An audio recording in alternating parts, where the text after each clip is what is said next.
I'm going to quickly show you how you can set up a workshop. So this business here typically runs yoga classes, but they're now going to run a one-day workshop. So to do so in classes, you just go to create new class, and in here we'll call it all-day workshop. You can put your description in here. You can add your location here as normal. The thing to do here differently than the classes is to set it up to be a once-off event. So this workshop happens to be on the 17th of April, and it's from 9 to 5. And the standard ticket price is going to be £90. And then we're going to add another ticket category. So we're going to add an early bird, and this price is £75.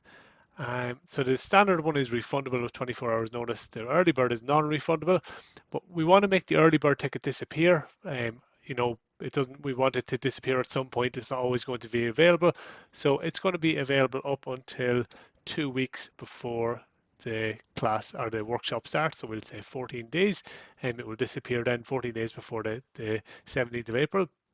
And then as normal, you can add your questions and then your confirmation email. So I'll just put XXX there for now, clicking save. And that workshop is now live. So if we go to the public facing page, you can see the all day workshop here, and the clients have the choice between the standard or the early bird ticket. And that's it.